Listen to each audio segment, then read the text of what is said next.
Povo de Deus, bom dia, irmãos. Pode se assentar, sejam todos bem-vindos à casa de Deus.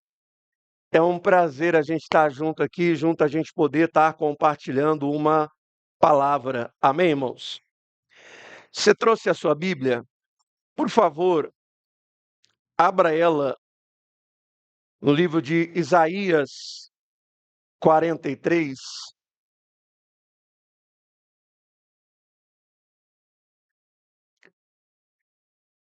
Deixe aberto em Isaías 43, daqui a pouquinho eu já falo o versículo para você. Eu gostaria de 3 a 4 minutos da sua atenção, que você olhasse para mim, para essa introdução. O tema da nossa mensagem dessa manhã é recalculando a rota. Recalculando a rota. E na vida cristã, isso faz parte. Porque muitos de nós, às vezes, decidimos seguir o nosso próprio caminho, a nossa própria direção, a nossa própria intuição ou o nosso próprio estilo também de fé. E recalcular a rota, por quê? Porque eu quero que você entenda, nós chegamos hoje no último domingo do mês 6. Já foi metade o quê? Já foi metade do ano. Temos mais alguns outros meses para fechar o ano. E quando a gente chega no meio do ano, sempre bate aquela, de certa forma, em algumas pessoas, uma tristeza. Porque como é que a gente começa no começo do ano? A gente começa no começo do ano com uma alta motivação. É ou não é verdade? Uma alta motivação, uma alta determinação que 2026 será o ano disso, será o ano daquilo, será o ano da remissão, será o ano que Deus vai fazer. A gente entra muito bem, muito bem. Uma alta determinação, fazendo de tudo para performar, para que seja um ano incrível. E de repente, no meio do ano, a gente olha para nós e fala: peraí, tudo que eu queria fazer até agora nada deu. E aí a gente começa já a ficar um pouco desanimado. Aquela alta determinação, ela vai baixando, baixando, baixando, e até que chega um ponto que se transforma em desânimo. Talvez você possa estar assim aqui hoje, desanimada, meio frustrada. Agora, por que nós precisamos recalcular a nossa rota? A atenção dessa mensagem não é aqui te dizer assim: olha, está faltando agora só mais 6, você precisa correr, você precisa acelerar, você precisa apertar o seu passo. Não, a intenção dessa mensagem não é essa também. Te pressionar ainda mais. Porque dá uma pressão, né? Você tem que conseguir. Está acabando o ano. Você não colocou no seu coração que o seu alvo esse ano era esse, não era isso, não era fazer tal coisa. Então, essa mensagem não é trazer mais pressão para você, mas é fazer você enxergar como você precisa calcular a sua rota até o fim. Porque, irmãos, existem pessoas que estão nesse ciclo de determinação, né? De perseverança, e vai chegando o final do ano, frustração. Mais um ano, frustração. Frustração, frustração, frustração, frustração. E chega uma hora que algumas pessoas também já estão assim: eu não tenho expectativa de nada. Há umas duas vertentes. Tem aqueles que todo ano se enche de expectativa e no final do ano ou no meio do ano já está frustrado. E tem aqueles que já não têm expectativa. Se eu perguntasse para você quais são as suas expectativas, você diria: nenhuma, pastor. Entrei aqui sem expectativa. Agora, esses dois tipos de comportamento, eu vou dizer para você que não é bíblico. Esses dois tipos de comportamento, ele é cultural. E que nós fomos aprendendo ao longo do caminho. Esses dois comportamentos, ele tem um nome. O primeiro nome é existencialismo. No existencialismo, você faz de tudo, persevera, luta, determina, corre atrás, olha, tenha boas intenções, porque no final vai dar certo. Isso não é cristianismo. Isso é existencialismo. Tem um filósofo chamado Jean Paul Sartre, que ele defende muito bem isso, isso se espalha, porque a gente estuda na faculdade, e chega na faculdade e a gente começa a acreditar nisso, que a vida é você correr atrás, é você lutar, é você perseverar, que uma hora vai dar o quê? Vai dar tudo certo. E muitas vezes isso não tem dado o quê? Certo. E tem uma outra linha que talvez você está. Eu não tenho mais expectativa de nada. Isso também não é evangelho. Isso se chama niilismo. O niilismo, ele faz isso. Friedrich Nietzsche, ele acentua isso com uma clareza tão grande. Ele fala para as pessoas, olha, para que ter expectativa? Você só é um frustrado, uma pessoa frustrada no casamento, uma pessoa frustrada na vida financeira, você é uma pessoa frustrada na sua vida espiritual, porque você tem muita expectativa. Então eu não coloco mais expectativa em nada. Não é assim que talvez você esteja vivendo hoje? Sem expectativa? Isso também não é evangelho. Está vendo que é tão perigoso isso? Que a gente pode estar tão distante daquilo que é o evangelho de quem? De Cristo. Aquilo que é a palavra de Deus. A gente vai entrando por esse caminho e a gente vai ficando um tanto desanimado, ou a gente fala, eu não vou ter mais expectativa nenhuma não, porque ter expectativa depois é viver frustração, eu não quero passar por isso de novo, eu não quero mais me decepcionar de novo, eu não quero mais ter frustração de novo. Talvez hoje você está assim. Agora o convite é uma mudança. Talvez alguns, vão precisar fazer pequenos ajustes na sua rota. E você vai continuar na rota certa. Amém, igreja? Mas tem alguns aqui que vão precisar recalcular completamente a sua rota. E isso não é trazer um pavor para você, não. Isso é trazer uma clareza que, se você continuar na direção errada, você vai continuar nesse ciclo de frustração, de existencialismo ou de niilismo, apenas. Não vai conseguir viver o evangelho e chega uma hora que você vai dizer, como muitas pessoas dizem, para que ir na igreja? Para que servir a Deus? Para quê? Qual o sentido? Para você entender. Então, como é que eu faço, pastor, para recalcular a rota? O que eu preciso fazer hoje, entender hoje, absorver hoje, para que a minha rota mude? Para que nós possamos chegar no final do ano, não é com frustração, mas uma plena gratidão. Amém, irmãos? Quantos querem chegar no final do ano com gratidão? Amém, irmãos? Quantos querem chegar no final do ano gratos a Deus? Amém? É o que eu quero chegar com o coração grato e dizer, Senhor, a tua graça me alcançou. A tua graça me alcançou e por isso eu sou tão grato. E a primeira coisa que nós vamos tratar, eu gostaria que você voltasse agora para o texto de Isaías 43. Eu estou lendo a versão da Bíblia Viva, coloca na tela para mim. O versículo 19 diz assim, o texto vai afirmar, vejam o que eu estou fazendo uma coisa completamente nova. Vejam, estou fazendo uma coisa completamente nova. Algo que eu já comecei a realizar. Será que você ainda não percebe? Vou abrir uma grande estrada no deserto.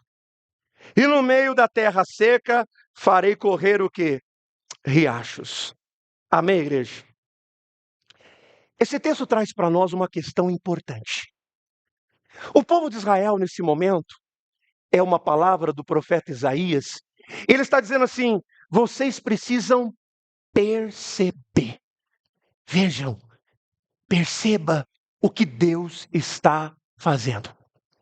A primeira coisa para ajustar a minha rota da minha vida é perceber o que Deus está fazendo. Provoca o irmão, pergunta para ele assim, ó. Você está conseguindo perceber o que Deus está querendo fazer na tua vida? Porque é uma pergunta retórica. Essa palavra perceber, no hebraico, ela significa irdar. Olha só.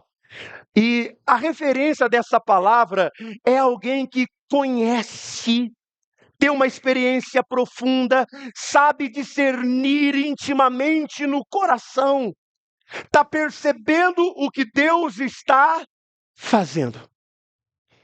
E essa é a grande questão aqui hoje. Por que nós podemos estar numa rota completamente errada? Porque há muitas pessoas dentro da igreja que não estão conseguindo perceber o que Deus está fazendo. O que Deus está fazendo na sua vida. O que Deus está fazendo na sua casa. O que Deus está fazendo na sua saúde. O que Deus está fazendo nas suas finanças. O que Deus está fazendo no seu trabalho. O que Deus está fazendo no seu casamento. O que Deus está fazendo na vida dos seus filhos. Você consegue perceber? Você consegue? E vou dizer para você, hoje muitas pessoas têm dificuldade de perceber o que Deus está fazendo. Por que nós estamos com dificuldade? Porque parece que muitas pessoas só aprendeu a perceber a ação de Deus quando vê algo material se manifestando. E aí a gente só sabe perceber Deus quando eu vi algo acontecer. Mas eu não consigo ainda perceber isso. E quando eu começo a ter uma percepção, a coisa muda. A coisa muda. Por exemplo, eu vou pegar a história de Jacó, em Gênesis capítulo 28. A história de Jacó, quando Jacó tem o primeiro encontro com Deus em Betel, ele diz assim: tão terrível é este lugar. O Senhor estava aqui, eu não sabia. E é aqui que eu quero que você preste atenção, começar a perceber Deus. Deixa eu falar para você alguma coisa. Você percebeu que Deus estava ontem com você, antes de dormir? E você não deu nem boa noite para Ele. Você percebeu que Deus estava com você no seu trabalho, naquela sala de reunião? Você percebeu que Deus estava com você nas suas últimas conversas do WhatsApp? Você está conseguindo perceber? Desde o momento que você entrou aqui nessa igreja, você conseguiu perceber que Deus está neste lugar e deveria haver uma reverência, uma adoração no seu coração, porque Ele está aqui nesse lugar. Você conseguiu perceber? Porque parece que algumas pessoas estão andando sem essa percepção. Parece que as pessoas não estão mais conseguindo perceber. E quando Jacó percebe, é interessante o que o texto fala assim, ó, temeu Jacó. Temeu Jacó. Há um temor. Jacó descobre, o Senhor está nesse lugar. E esse temor começa a mudá-lo. Quando você começa a perceber Deus na sua vida, a sua forma de falar muda. A sua forma de se vestir muda. A sua forma de se relacionar, ela muda. A sua forma de tratar as pessoas. Se eu perguntar para você, você percebeu isso já? Você percebeu que você mudou? Você percebeu que a sua forma de tratar as pessoas melhorou? Você percebeu que você não quer mais o pecado? Você quer a vida santa? Você percebeu isso? Você está conseguindo enxergar as coisas que Deus começou a fazer na sua vida? O desejo pela santidade que você não tinha. Você começou a perceber que você quer abandonar esse tipo de amizade, esse tipo de relacionamento. Eu não quero mais andar com essas pessoas. Você percebeu Deus na sua vida. Porque é sobre isso que nós precisamos ajustar. Se nós não estamos conseguindo perceber a ação de Deus, vai chegar um momento que nós vamos acreditar que Ele não existe. E é isso que muitas vezes acontece. As pessoas param de acreditar que Deus o quê? porque não tem mais a percepção. Se Deus está aqui, a gente pode mentir, a gente pode enganar, a gente pode trapacear, a gente pode fazer qualquer coisa, porque parece que Deus não está ali, Deus só está no momento culto, no momento igreja. Agora, quando você tem uma percepção clara de Deus, como Jacó teve, a coisa muda. Quando você tem a percepção de que Deus está agindo, que Deus está fazendo, as coisas mudam. Por exemplo, a nossa agenda, ela muda. Qual é a agenda de Deus para o meu momento de vida? Qual é a agenda de Deus para o meu momento da minha vida? O que Ele deseja fazer através de mim? O que Ele quer fazer em mim? Eu não sei se você vai lembrar, mas a mensagem que eu trouxe aqui na vigília, eu falei assim: essa palavra é uma palavra profética.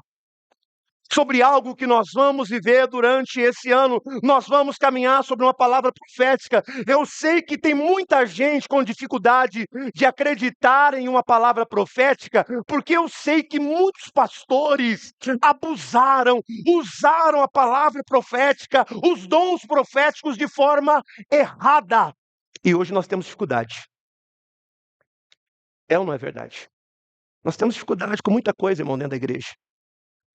Então o próprio pastor fala assim: se eu começar a fazer isso aqui, o pessoal vai me associar a esse cara. Se eu fizer isso aqui, vai me associar àquele outro.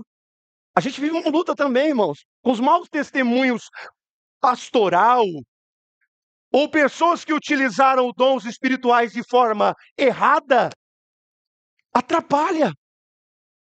A gente fica com medo, fala assim: se eu falar, levanta a mão que eu vou profetizar, você fala: ih, já vem. Eu já vi isso em algum lugar. Começou. Não é assim? Até orar em línguas. E já vão lembrar daquele rapaz que orou em línguas. Não é assim? As pessoas usaram errado. E aí a gente não consegue acreditar numa palavra profética. Mas deixa eu só lembrar você.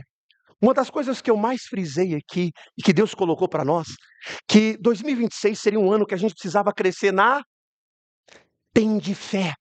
Eu falei para você naquele dia, com toda a clareza, e foi essa a mensagem. Eu falei assim: gente, se espante, porque Jesus só encontrou 5 pessoas que Jesus elogia sobre a fé, e os demais? Não teve nenhum elogio. Eu não sei se você percebeu o porquê eu estou todos os domingos aqui falando sobre fé. Quanto você precisa crescer na fé, só que você não está percebendo. Deus está trabalhando na sua, porque você não tem ainda uma fé em Cristo Jesus. E a gente não vai perceber isso, porque a gente está preocupada com mudanças materiais, físicas. Só que sem fé é impossível agradar a quem? A Deus. E Deus te trouxe aqui esse ano inteiro falando sobre fé, fé, fé, fé, fé. Por que esse pastor está falando tanto da galeria dos heróis da fé? Porque é esta palavra, eu preciso perceber o que Deus está fazendo. O que Deus está fazendo está me tornando um homem de grande fé. Amém, irmãos? Só que a gente às vezes não percebe. E Deus está trazendo para nós essa palavra para dizer assim: percebe? Percebe o que eu estou fazendo na tua vida? Porque antes de ter, vem o ser. Você está percebendo que eu estou trabalhando no teu ser? Que a minha maior preocupação com você é no seu ser. Você está percebendo? Porque do que adianta você prosperar, mas se você trata a sua esposa ainda mal? Do que adianta você crescer financeiramente, mas você não tem tempo para seus filhos? Do que adianta? Do que adianta essa prosperidade que nos sequela, que nos machuca, que destrói uma casa, que destrói uma família? Você está percebendo o que Deus está fazendo? O que Deus primeiro está trabalhando em você? E quando essa percepção acontece,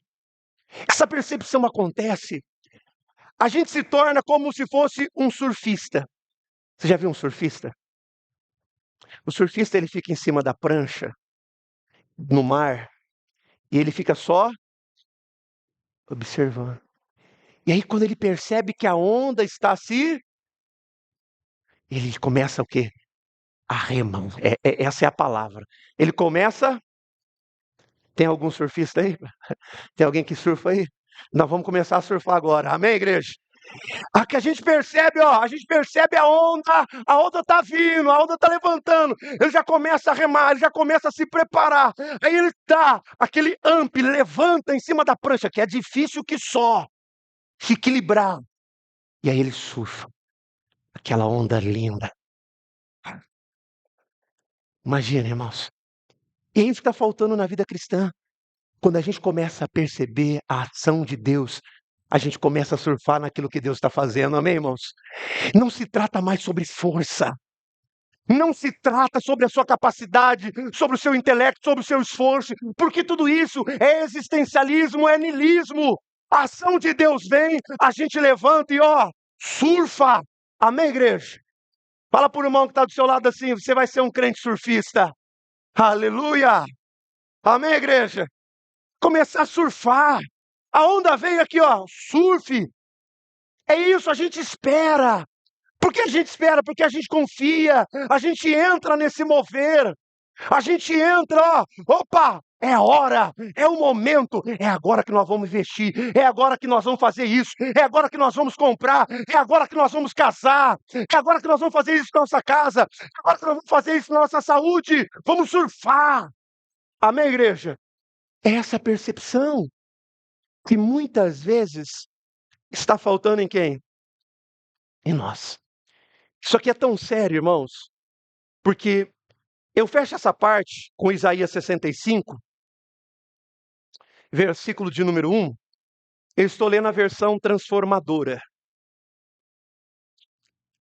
A versão transformadora, Isaías 65, 1 diz assim, ó. E o Senhor diz, estava pronto para atender, mas ninguém pediu ajuda. Olha no telão, olha no telão. Estava pronto para ser encontrado, mas ninguém me procurou. Há uma nação que não me invocava o meu, eu disse, aqui, eu estou aqui. O dia todo abri os meus braços para um povo rebelde, mas eles quiseram seguir os seus caminhos perversos e as suas ideias o quê? Distorcidas. Está percebendo como se a gente não percebe, a gente não consegue acessar Deus. Se a gente não percebe, a gente não acessa quem? A Deus. Ele está dizendo, eu estou pronto para atender. Eu estou pronto para atender. Eu estou de braços abertos para te consolar, para te ajudar. Eu estou aqui. Eu estou aqui. Cadê Deus? Ele está dizendo, eu estou aqui. Só que ninguém me clamou. Ninguém pediu ajuda. A autossuficiência, o niilismo que as pessoas vivem, o existencialismo que as pessoas vivem, não deixa elas descobrir e perceber quem? Deus, na história da sua vida. Então permita, percebe Deus. Você vai sair daqui hoje com um temor tão grande, dizer, peraí, Deus está aqui. Não dá para falar isso. Não dá para se comportar assim. Não dá para viver assim mais. Porque Deus está aqui. Ele está comigo. Amém, igreja? Não dá. Não dá para fazer isso. Não, vou fazer. Aí você vai ganhar muito dinheiro, vai dar um bom negócio. Não, não dá. Por que não dá? Porque Deus está aqui. Você não vai querer mais viver no pecado. Por quê? Porque você tem a percepção que Deus está aqui. Amém, igreja? Segunda coisa importante para recalcular a nossa rota. Jeremias 29. Jeremias 29, versículo 8 diz assim: porque assim diz quem? Assim diz o Senhor dos Exércitos, o Deus de Israel: não vos engane com os falsos profetas que estão no meio de vós, nem dos adivinhos, nem dos que deis ouvido aos vossos sonhos, que sonhais, porque eles profetizam falsamente em meu nome. Não enviei, diz o Senhor. Deixa eu explicar o contexto histórico que está acontecendo nesse momento. O povo está na Babilônia. Jeremias 29 é uma carta que está sendo lida para o povo que está já na Babilônia. E todo mundo acreditava que ia sair rápido da Babilônia. Eles falaram assim, porque qual é a leitura?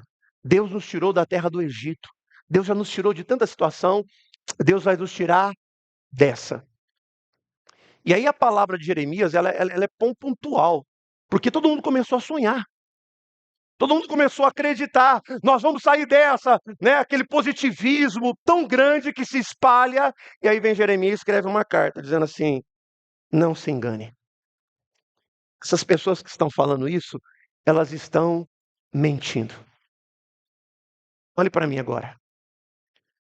Como é que você descobre que existe falso pastor e o bom pastor? O falso mestre e o verdadeiro mestre. Como é que você distingue? Que você pode estar sendo enganado. E aí? Como é que a gente sabe? Como que a gente enxerga? Porque muitas vezes que nos tira da rota, nos dias de hoje, é o excesso de pessoas que ouve um monte de outras pessoas. Hoje nós vivemos um excesso, não falta mensagem, não falta pregação. A gente tem um monte. Vai lá no canal do YouTube, tem mensagem para tudo. Para tudo. Você liga a TV, tem alguém pregando. Você liga a rádio, tem alguém pregando. Tem mensagem para tudo. Mas a pergunta é: tudo é para você? Mas às vezes a gente quer acreditar que é. Deixa eu falar uma coisa para você, como pastor. Todo pastor, ele ora para abençoar a sua igreja. A necessidade da sua igreja. E cada igreja é diferente. Isso é simples para você perceber no livro de Apocalipse, quando fala das 7 igrejas. As 7 igrejas eram igual? Tinha o mesmo problema? Tudo diferente. Como é que a gente faz para descobrir o falso do verdadeiro? Já sei, pastor, tem que fazer como aqueles caras da internet estão fazendo. Pregar contra os falsos profetas, contra os falsos ensinadores. Você acredita que isso dá certo? Mas ele é teólogo, pastor. Há uma diferença muito grande entre teólogo e pastor. Muito grande. Pergunta para ele se ele já cuidou de ovelha. E muda tudo. Se ele já sentiu a dor das pessoas. Se ele já jejuou pelas pessoas. Se ele já subiu o morro, desceu o morro. Aqui já começa uma diferença. Há uma diferença. Eu não estou dizendo que teologia é ruim. Eu amo a teologia, irmão. Ela esclarece, me dá tanto entendimento. Mas ela não é ainda a base. Então como, pastor? Como é que a gente vai diferenciar? E eu fiquei também pensando nisso. E aí eu quero te dar um exemplo muito simples. Você consegue reconhecer uma nota falsa? Quem consegue reconhecer? Se eu perguntasse para você aqui agora, quais são todos os animais que estão na cédula? Você sabe falar os nomes dos animais?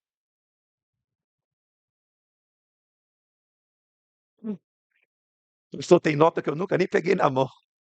A nota de 200 eu nunca vi ela ainda, pastor. Nem sei que animal está na nota de 200. Você sabe o animal que está na nota de 200? Você sabe, o animal que está na nota de 200. Você já viu? Pastor, a de 200 eu nunca vi, nunca passou aqui, ó. Nunca senti o cheiro dela. Não é assim? É difícil. Por que é difícil identificar uma nota falsa? Porque, verdade, nós não somos especialistas. Vou dizer até assim com sinceridade, tem gente que nem troco confere. Tem gente que nem troco confere. O próprio caixa percebe isso, ele não fala nada se você não falar.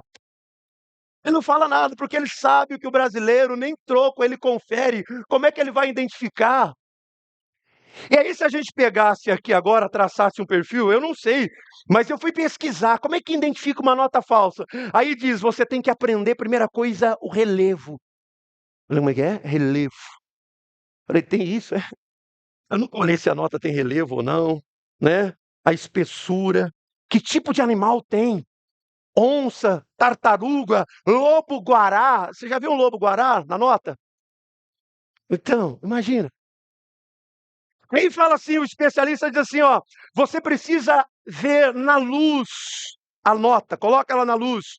Vai ter uma marca d'água, a imagem do animal, o valor correspondente claro, os tons, o movimento, a inclinação da nota. Então existem vários e vários e vários e vários fatores que a gente precisa analisar. E tem uns que é difícil perceber, porque a cópia é muito idêntica. E a única forma da gente descobrir o que é falso é quando a gente se aprofunda naquilo que é verdadeiro. Amém? Como é que você descobre o que é falso? Quando você se aprofunda no. E quando você começa a olhar para aquilo que é verdadeiro, irmão, não tem como mais você querer o falso. Não tem como você aceitar aquilo que é. Você não aceita mais. Fala, peraí, isso aqui está errado. Eu faço isso na minha vida? Vou nada. Vou nada, por quê? Porque eu me aprofundei tanto, me aprofundei tanto, me aprofundei tanto naquilo que é verdadeiro, e eu agora consigo enxergar qualquer coisa falsa. Então você precisa se aprofundar. Eu gosto desse texto do Evangelho de João, capítulo 8, versículo 32, quer ver só? Todo mundo conhece. Conhecereis a verdade. E o que diz no 31? O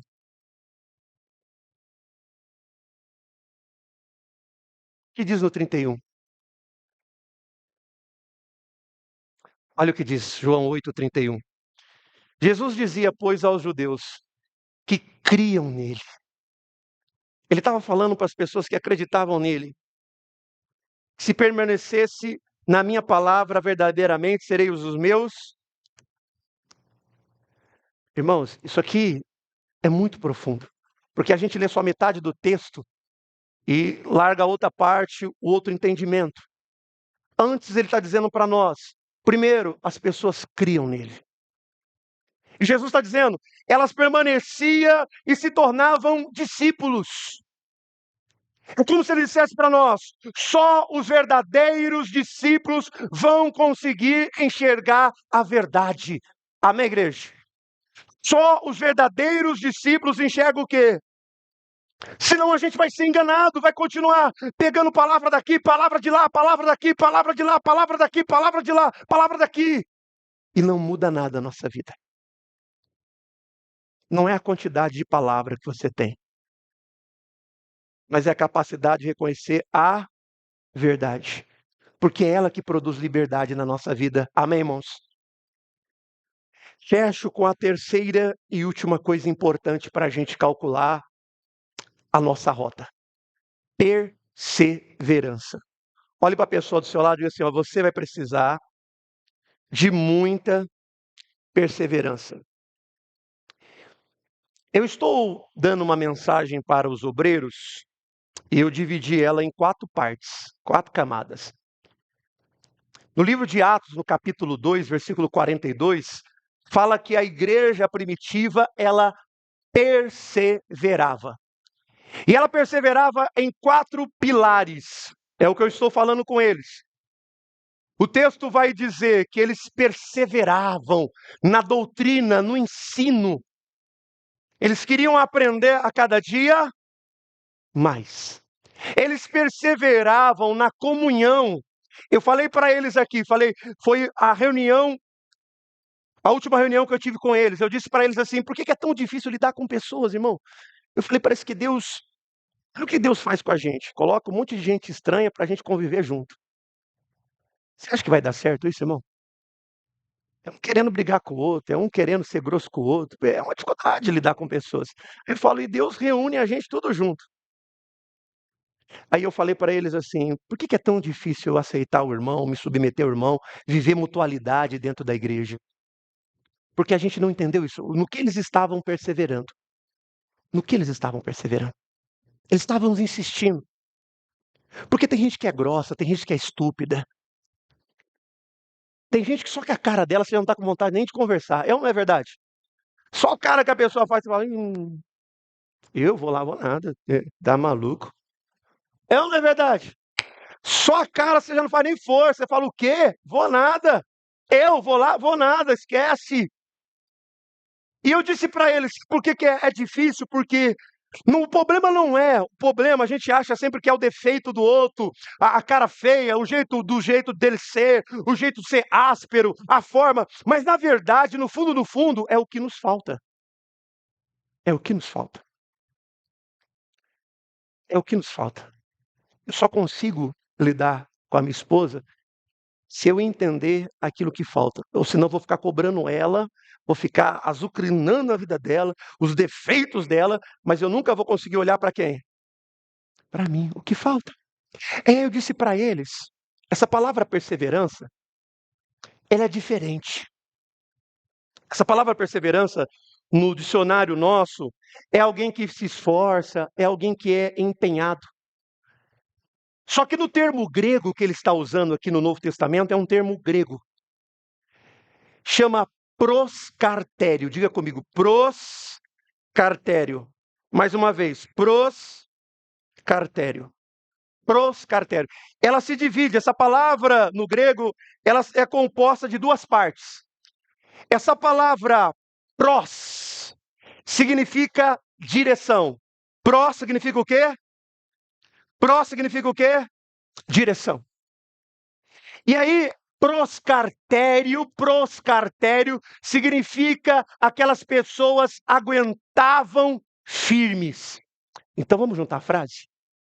Aquelas pessoas tinham uma direção e elas aguentavam firmes. É essa direção que Deus nos deu. É essa palavra que Deus nos deu. É isso que Deus nos mandou fazer. Não importa a dificuldade, não importa. Deus falou para a gente fazer isso. Então a palavra perseverança é isso. É alguém que tem uma direção e segue nessa direção. É isso que Deus está nos dizendo aqui. Para você recalcular a sua rota, você vai ter que perseverar na direção que eu estou te dando. Segue, porque vai ter desafios, vai ter momentos altos e baixos, mas fica, porque você está na direção certa. Amém, igreja? Eu sei o quanto é difícil isso na vida cristã, ser pastor, guiar um povo em uma direção. Eu sei o quanto é difícil. Você mostra a direção, é difícil, porque as pessoas começam a olhar e falar: vou pular fora, eu não acredito, começa a pular fora. O que falta é proscartério. Essa é a direção que Deus está dando para o meu casamento, então eu vou até o fim. Amém? Essa é a direção que Deus está dando para a minha vida financeira, eu vou até o fim. Essa é a direção que Deus está dando para o nosso lar, para a nossa empresa, então eu vou até o fim. Era isso que você precisa entender. Porque se a sua rota está completamente desalinhada desses princípios, você pode estar no meio do ano tão desanimado, tão fraco na fé, tão sem vontade de vir na igreja, tão sem vontade de orar, tão sem vontade de jejuar. Pastor, vim mesmo empurrado. É, por causa disso. Porque a sua rota está desalinhada. Porque quando a sua rota se alinha, não tem mais como você querer ficar longe, distante. Quando você passou a entender as verdades, não tem mais como. Sabe, Deus já mostrou o caminho. Deus já mostrou para mim. Essa é a direção, eu não vou sair dessa direção. Eu não vou sair dela. Eu não vou sair disso aqui. Deus me mostrou, me revelou. É essa palavra nesse ano que Ele quer que eu viva. É essa palavra que eu vou viver.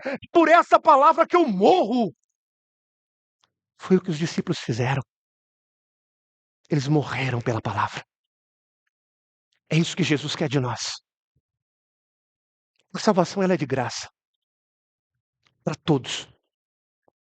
Mas o discipulado, ser um discípulo, é o que ele falou para si mesmo. Tome a tua cruz, vem e segue. Custa. É um custo. Então esse é o caminho. Essa é a direção, sim. Não abra mão mais. Persevera nela. Vai até o fim. Esses homens, quando a gente olha para a história dos discípulos, a gente fica pensando, mas por quê? Mesmo preso, mesmo chicoteado, tantas coisas que esses homens passaram. O que a igreja primitiva, o quanto ela foi perseguida, por que eles continuavam se reunindo em casas? Por que eles ficavam se reunindo no templo ainda? Por que eles faziam isso? Porque eles perseveravam. Persevera aqui hoje, na direção. Suporta isso. Suporta. Porque Deus não dá maior carga que a gente possa o quê? Suportar. Amém, meus irmãos? Guarde essa palavra com você aqui hoje. Recalcule a sua rota. Recalcule. Deus não veio te colocar pressa. Amém, irmãos? Deus não veio te apressar em nada. Deus veio te direcionar numa direção certa, correta, para que você possa ter uma vida cristã saudável. Que você comece bem e termine grato. Amém, igreja? Comece bem e termine como? Grato. Olha para o irmão que está do seu lado, diga isso para ele. Você vai terminar grato a Deus. Amém, igreja? Pode aplaudir a Jesus.